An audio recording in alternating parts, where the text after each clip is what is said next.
councils can't decide whether to treat us like criminals or children. About 40% of London's late licence venues have closed in the last 10 years. The Mayor and his team have promised to fight the tide of club closures. A lot of people put this down to gentrification, but is that really all there is to it?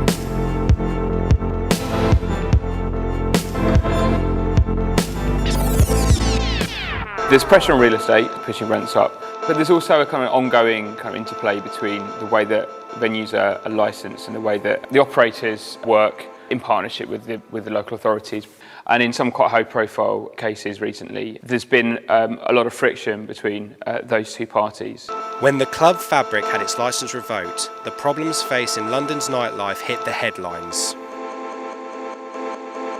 But now the council have voted to remove its licence because of an apparent drug problem. The thing about clubbing and about venues in London and across the whole of the UK is that it's actually a very professionalised industry. You know, it's not like you've got really badly run, dangerous nightclubs run by the Cray twins and stuff. It's not really like that. There's the people who operate venues do undertake quite a degree of duty of care. The problems emerge when all of that is undertaken, say like in the instance of Fabric, but then something goes wrong and there's something beyond their control has gone on, and then they're penalised for that. I think that's where the problems start to lie.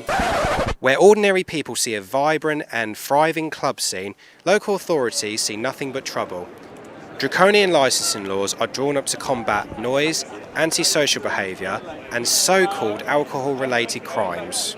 There has been a tendency to attempt to make venues wholly responsible for the behaviour of individuals. There have been cases where venues have been blamed for things that have gone on with people when they've actually left the venue and they're quite some distance away. Some instances like that, I don't think that it's necessarily reasonable.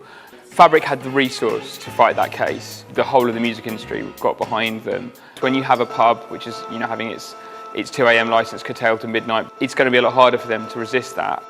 Here in Hackney, for example, the council proposed a ban on new venues opening after midnight.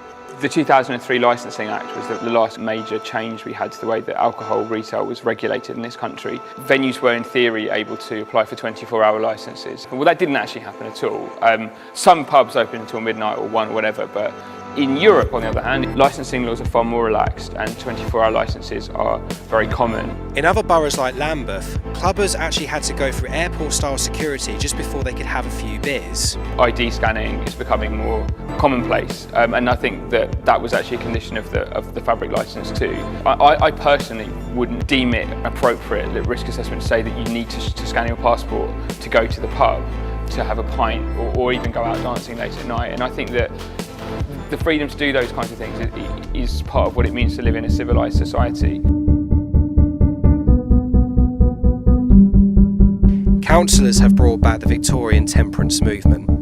Just as the middle-class Victorians fretted over the working classes in thrall to the demon drink, council officers see our social lives as antisocial.